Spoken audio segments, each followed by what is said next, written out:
যে ওসি দায়িত্ব নেবেন তিনি তো এলাকার ম্যাপটাই চিনবেন। রাষ্ট্রপতি শাসন জারি না করে সরাসরি রাষ্ট্রপতি শাসন জারির মধ্যে একটা প্রক্রিয়া চালু করেছে।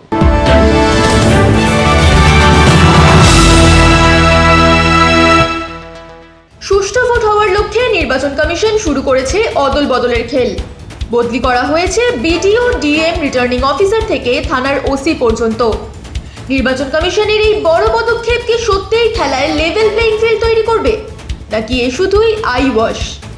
প্রশাসনিক স্তরে এই আধিকারিক রদবদলের ফলে কি আদৌ হবে শান্তিপূর্ণ ভোট? নির্বাচনে BDO, OC, returning officer, DM এর ভূমিকা কি? তাদের বদলি করার পিছনে কারণ কি? এবং আদৌ এই আধিকারিক রদবদল ফলপ্রসূ কিনা তা নিয়ে ট্রু নিউজ বাংলার সঙ্গে খোলাখুলি কথা বললেন রাজনৈতিক বিশ্লেষক প্রসূন আচার্য। নির্বাচন কমিশন এই ভোটের জন্য এবার যেমনভাবে কড়াকড়ি করছে, বিভিন্ন অফিসারদের বদলি করা, তারপর জওয়ানদের গায়ের মধ্যে বডি ক্যাম লাগানো, সিসিটিভি এখন 3টে নতুন সংস্থা, নতুন কোম্পানি কি অ্যালার্ট করেছে বুথের মধ্যে সিসিটিভি লাগানোর জন্য। তো সেখানে গিয়ে এখন BDO, returning officer, DM, OC এনাদের বদলি করা হচ্ছে। বিডিও প্রায় 84 জন বিডিওকে বদলি করা হয়েছে। নির্বাচনী প্রক্রিয়াতে বিডিওর ভূমিকা কি? বিডিওরা তো লোকাল লেভেলে ইলেকশনটা করে। এবার আসলে পশ্চিমবঙ্গে অঘোষিত রাষ্ট্রপতি শাসন চলছে। ভারতের কোনো রাজ্যে, এই তো উত্তরপ্রদেশে ইলেকশন হয়, ডিএমপিএম তো দূরস্থান, ডিজি এই অখিলেশ প্রেস কনফারেন্স করছিল আমি দেখছিলাম, হোম সেক্রেটারি বদলি হয় কি? হয় না। মহারাষ্ট্রে বদলি হয় কি? হয় না। হরিয়ানাতে হয় কি? হয় না। বিজেপি শাসিত কোনো রাজ্যেই হয় না। যেন তেন প্রকারে পশ্চিমবঙ্গের পুরো প্রশাসনকে চেঞ্জ করে দিয়ে বাইরের রাজ্য থেকে লোক এনে আসলে রাষ্ট্রপতি শাসন করে দখল করতে পারছে না। আমি পুরো প্রশাসনকে কবজা করে যদি ভোটে প্রভাব বিস্তার করতে পারি, এটা ঘটনা যে যারা স্টেটে ক্ষমতায় থাকে তাদের একটা অ্যাডভান্টেজ পজিশানে থাকে সব রাজ্যে। এই তো বিহারের ইলেকশানেই আমি দেখলাম, এবং আমি গেছিলাম বিহার ইলেকশানেই দেখলাম, সেক্ষেত্রে কিছু চেঞ্জ হয়েছে? কিচ্ছু চেঞ্জ হয়নি। তো এটা অগণতান্ত্রিক, অসাংবিধানিকভাবে এসআইআর গায়ের জোরে দখল করার প্রক্রিয়ার মধ্যেই এটা পড়েছে, এবং তাতে কিছু নিশ্চয়ই হয়তো চেঞ্জ হবে। কিন্তু সকলে তো আর মানসিকতা নিয়ে বসে থাকে না যে আমি বিজেপিকে জেতাবো, কারণ এই রকম একটা অসভ্য বর্বর দল তাদেরকে জেতাবে এবং সেই প্রশাসন সাহায্য করবে। আর শুভেন্দু অধিকারীর মতো একটা টাকা বান্ডিলে নেওয়া একটা দুর্নীতিগ্রস্ত লোক যে ওয়াশিং মেশিনে ঢুকে পরিষ্কার স্বচ্ছ হয়েছে, সে সনাতনী করে ঘুরবে আর তার কথাই সবাই মেনে যাবে। তো এটা তো হয় না কখনো। শঙ্কুদেব পণ্ডা সিবিআইতে ডাকে তো ধরা পড়লো না। আর আজ যে দেবাশিস কুমারকে আমরা দেখলাম, কার বাড়ি থেকে কি একটা খাতা উদ্ধার হয়েছে, সে নাকি কোন টাকার কি করেছে, তাতে নাকি দেবাশিস কুমারের নাম ছিল। সে রাসবিহারী কেন্দ্রে দেবাশিস কুমার হারবেও না, কিন্তু তবু তাকে একবার ইডির অফিসে যেতে হয়েছে।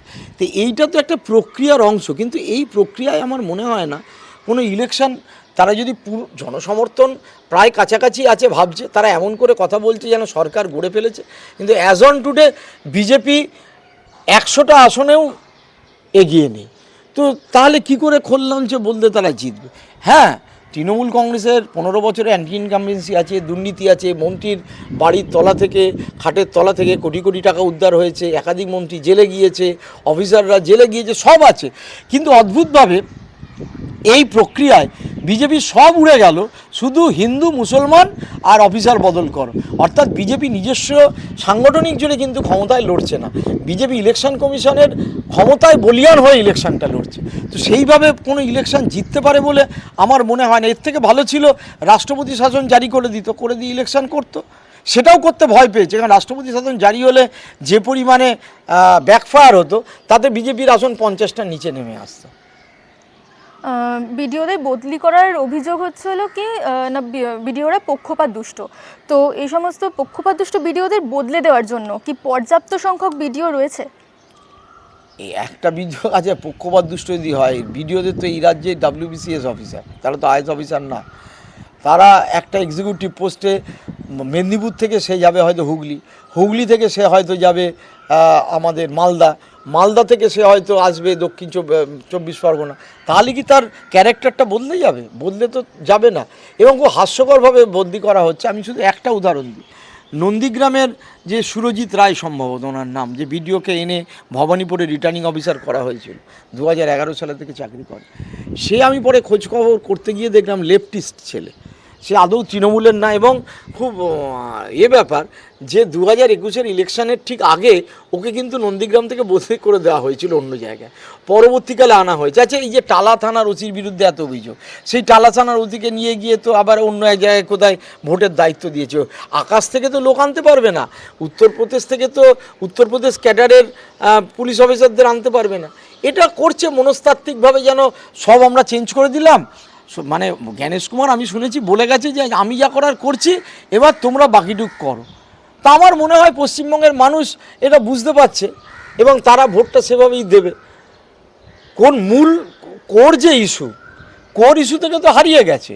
এবং এই যে অভয়ার মা ভোটে দাঁড়িয়েছেন, আরে হাতরাস থেকে শুরু করে উন্নাও, হ্যাঁ, কুলদীপ থেকে শুরু করে আজ পর্যন্ত, এই তো সম্প্রতি মহারাষ্ট্রে যে ঘটনা ঘটেছে, মহারাষ্ট্র মহিলা আয়োগের চেয়ারম্যান ইস্তফা দিয়েছে, যে ঢঙ্গি বাবা হাত দেখে তার সাথে ছবি পাওয়া যাচ্ছে, কাঁড়ি কাঁড়ি মহিলাদের সাথে বলাৎকার করেছে।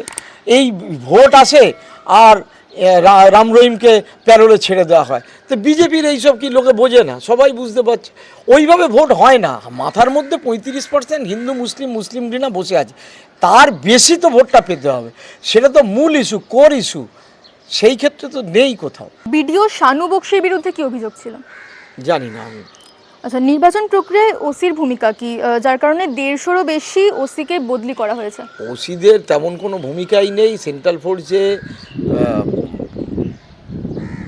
মানে সেন্ট্রাল ফোর্সে কাজে লাগানো হয়, সেগুলো এসডিপিওরাই করে। এবার ওসিরা বলে আপনি অমুক জায়গায় যান, আপনি তমুক জায়গায় যান, ওসিদের বদলি করে দিল। ওরা ভাবছে সব বদলি করে দিলেই হয়ে যাবে। আচ্ছা, ওই ওসিটা যদি তৃণমূল মার্কা হয়, আজকে কাশীপুর থানার ওসি যদি মিটিয়া বুরুজে যায়, সে কি তৃণমূলের বাইরে কাজ করবে না? এতে যেটা হবে না, এই একটা অদ্ভুত পরিস্থিতি, একটা আতঙ্কের পরিস্থিতি। আমার মনে আছে 1971-72 সালে এইরকমই একটা আতঙ্কগ্রস্ত পরিস্থিতি তৈরি করেছিল তখনকার দিনে তৎকালীন কংগ্রেস সরকার। তো সেই রকম একটা আতঙ্কগ্রস্ত পরিস্থিতি তৈরি করছে বিজেপি সরকার, এবং মনে করছে এই আতঙ্ক প্লাস ইলেকশন কমিশন এসআইআর নাম কাটা, এই দুটো, কারণ বিজেপির জনসমর্থন নেই, বিজেপি রাস্তায় কোনো লোক নেই, বিজেপি এনুমারেশনের ফর্ম ভরেনি, এই দুটোকে ক্ষমতায় ব্যবহার করে তারা যদি ভোটে জিততে পারে, এইটাই বিজেপির ক্যালকুলেশন, সেই ক্যালকুলেশনের উপরই বেঁচে আছে। কিভাবে নির্ধারণ করা হচ্ছে যে এনারা তৃণমূলের পক্ষপাত দুষ্ট? ওই তো, সেটাই তো আমার কথা। যারা যখন শাসন ক্ষমতায় থাকে, সরকারি অফিসাররা তাদের হয়ে কাজ করতে বাধ্য। মানে আমি একটা ছোট উদাহরণ দিই, বিহারে 1997 কি 98 সালে লালু যাদব হেরে যায়, তখন একটা হাং অ্যাসেম্বলি হয়, এবং হাং অ্যাসেম্বলি হয়ে নীতিশ কুমার 7 দিনের জন্য চিফ মিনিস্টার হয়। তো বিহারের ডিজিপি ছিল জেকব, তো কেরালিয়ান খ্রিস্টান, তাকে বলা হতো লালুর একেবারে চাপলুস, মানে লালুর পিকদানিও যেন সে ধরতো। তো পরের দিন যেদিনকে নীতিশ কুমার হলো, তখন আরজেডির লোকেদের, লালুর দলের লোকেদের সে লাঠি ফাটি পেটাই করে একদম মানে ইনজিওর্ড করে হসপিটালে পাঠিয়ে দেয়, পথ অবরোধ করা। তা আমার মনে আছে, আমি জেকবকে জিজ্ঞেস করেছিলাম, জেকব বলেছিল যে, যেটা হিন্দিতে বলেছিল আমি বাংলাতেই বলি, যে আপনাদের রিপোর্টারদের ধারণা যে আমরা আসলে কোনো দলের প্রতিনিধিত্ব করি, আমরা আসলে চেয়ারের প্রতিনিধিত্ব করি, যে যখন চেয়ারে বসবে আমি তার লোক।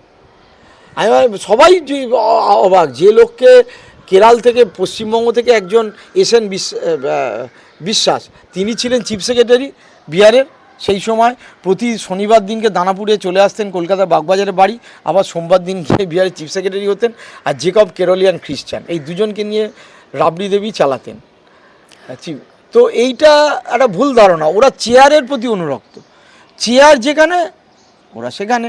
আর তার সাথে তারা কেরিয়ারিস্ট, সমস্ত আইএস অফিসাররা কেরিয়ারিস্ট। মানে সুব্রত গুপ্ত থেকে আলাপন বন্দ্যোপাধ্যায়, কারুর এই ব্যাপারে কোনো সুনাম আছে বলে আমার মনে হয়।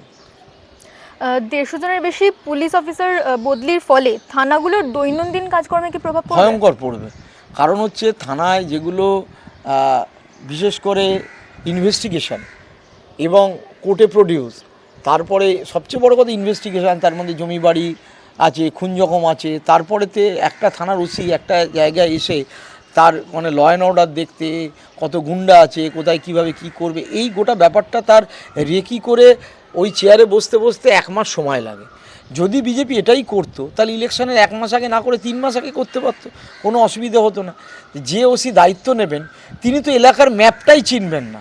আমাকে যদি আজকে লালগোলা থেকে একটা ওসিকে এনে বরানগর বা কামারহাটি বা অন্য জায়গায় দায়িত্ব দেওয়া হয়, নোয়াপাড়ায় দায়িত্ব দেওয়া হলো, সে তো রাস্তাঘাটই চিনতে পারবে না। এখন তো গুগল ম্যাপ আছে, যে গুগল ম্যাপটা বুঝতেও তো তার সময় লাগবে, কোথায় কি আছে, কোথায় কোন স্কুল, কোথায় কোন প্রিসাইডিং অফিসার বুথ, সে তো চিনতেই সময় লাগবে।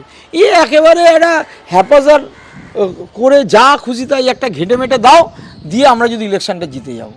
এটা ভীষণভাবে সাধারণ মানুষের হ্যারাসমেন্ট। সাধারণ মানুষ এক এসআইআরে হ্যারাসমেন্ট হয়েছে, 1.5 কোটি মানুষকে লাইনে দাঁড় করিয়েছে, 150 জনের ওপর মারা গেছে, বিএলওরা সুইসাইড করেছে। এই 2 দিন আগে আরও 2 জন বিএলও মারা গেছেন টেনশনে। তারপর ওসিদের দিয়ে সাধারণ মানুষের একটা ড্রাগ পেডলার থেকে একটা জমিবাড়ির কেস, একটা চুরি ছিনতাই, প্রতিদিন থানায় গেলে আমরা দেখি প্রতি 10 মিনিট অন্তর কেস আসে। তাহলে ওসি তো আলটিমেটলি এগুলো দেখে। নতুন ওসি এটা দেখবে না, সে ইলেকশন দেখবে না, কোথায় ইলেকশনে র্যালি হবে তা শান্তি দেখবে।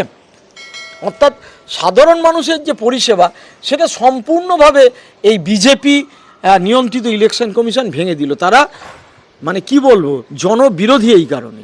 নির্বাচন প্রক্রিয়ায় জেলা শাসক ডিএম তাদের ভূমিকা কি? ডিএমদের তো বড় ভূমিকা থাকে। ডিএম চেঞ্জ হতো, এটা স্বাভাবিক প্রক্রিয়া ছিল, অনেক ডিএমই চেঞ্জ হয়, কিন্তু ওরা একেবারে খুলল যে ডিএম নতুন জেলায় গেলে সে তো ওপরে দেখে মাইক্রো লেভেলে তো ওসি এসডিও তারা যেভাবে চেনে, ওপরে তুমি চেঞ্জ করে দিলেই তারা ভয় থাকবে। কিন্তু তুমি সবাইকেই যদি চেঞ্জ করে দাও, প্রতিনিয়ত যে আমি যাব একটা ফাইল মুভমেন্ট হবে, সেই ফাইল মুভমেন্টই তো আটকে গেল সাধারণ মানুষের 1.5 মাসের জন্য। 17 জন ডিএম বদলি হয়েছে, তো তাদের কিভাবে চিহ্নিত করেছে পক্ষপাত দুষ্ট হিসেবে? এটা জানে অমিত শাহ জানে, আর শুভেন্দু অধিকারী জানে। সেদিকে দেখতে গেলে 73 জন রিটার্নিং অফিসারকেও বদলি করা হয়েছে, তাদের ক্ষেত্রে ওই একই ব্যাপার। রাষ্ট্রপতি শাসন জারি না করে সরাসরি রাষ্ট্রপতি শাসন জারির মধ্যে একটা প্রক্রিয়া চালু করে ভাবছে পশ্চিমবঙ্গটা দখল করে নেব। এইসব পরিবর্তনের পর এবারের নির্বাচন কিভাবে ভিন্ন হতে চলেছে? এইবারের নির্বাচনটা খুব তুল্যমূল্য নির্বাচন, এবং আমার যা মনে হচ্ছে মমতা ব্যানার্জি 2021 সালে নির্বাচনটা একরকম ছিল, এবছর নির্বাচনটা টাফেস্ট। কারণ বিজেপি গ্রাউন্ডে সংগঠন কম, ইলেকশন কমিশন পুরো নেমে গেছে তার হয়ে, একেবারে মানে ইলেকশন কমিশনের পেছনে কাপড়ও নেই, পুরো উলঙ্গভাবে নেমে গেছে তারা। এসআইআরের প্রক্রিয়ায় যেটা কেউ প্রেস কনফারেন্সে প্রশ্ন করছে না, কারা কোন সাংবাদিকরা যায় আর কারা উত্তর দেয় জানি না। ভারতের 12টা রাজ্যে কোথাও লজিক্যাল ডিসক্রিপেন্সি অ্যাপ ইউজ করা হয়েছে, কোথাও এআই ইউজ করা হয়েছে। এনআইসি অফিস থেকে দিল্লির প্রতিদিন রাত্রিবেলা বুথ ধরে বিধানসভা ধরে এই ডিলিশন প্রসেস লজিক্যাল ডিসক্রিপেন্সি চালানো হয়েছে। ভারতের অন্য কোনো রাজ্যে হয়েছে? হয়নি। তো তাই জন্যেই এই প্রক্রিয়াটাকে করা হয়েছে যাতে এই রাজ্যে ম্যাক্সিমাম নাম্বার অফ ভোটার কাটে যায়। দুর্ভাগ্য আমাদের রাজ্যের এটাই না। তৃণমূল কংগ্রেস এটা প্রথম থেকে বুঝেছে, তারা বলেছিল এসআইআর হতে দেবে না। মমতা ব্যানার্জি রাস্তায় নেমে চিৎকার করলেই তো হবে না। সিপিএম প্রথম থেকে বলেছিল ভালো করে এসআইআর করতে হবে। না সিপিএম, না তৃণমূল কংগ্রেস, না কংগ্রেস। এই এসআইআর প্রক্রিয়ার পেছনে যে একটা বৃহৎ ডিজাইন আছে, সেই ডিজাইনটা হচ্ছে 2029-এর আগে ডিলিমিটেশন করে আসন বাড়ানো এবং তারপর ভোটে ক্ষমতা এসে হিন্দু রাষ্ট্র করা। এবং এসআইআরের মাধ্যমে গরিব মানুষ, দলিত মানুষ, একেবারে যারা শোষিত বঞ্চিত লক্ষ লক্ষ মতুয়ার নাম বাদ গেছে, তাদেরকে বেনাগরিক করা, তাদের ভোটার কার্ড আধার কার্ডের সংযোগ কেটে দেওয়া, তাদেরকে রেশন না দেওয়া, এই বিরাট ডিজাইন। আসামে আমি চোখের সামনে দেখেছি এইভাবে 19 লক্ষ এবং এখনও সন্তানাদি হয়ে সেটা 20 লক্ষে পৌঁছেছে। আসামের জনসংখ্যা যদি 2.5 কোটি 3.25 কোটি হয়, তার মধ্যে 20 লক্ষ সেখানে বেনাগরিক। তো সেই বেনাগরিক করার একটা প্রক্রিয়া এই এর মাধ্যমে এবার ইলেকশন হচ্ছে। তো এই ইলেকশনটা সেই কারণেই ইম্পর্টেন্ট।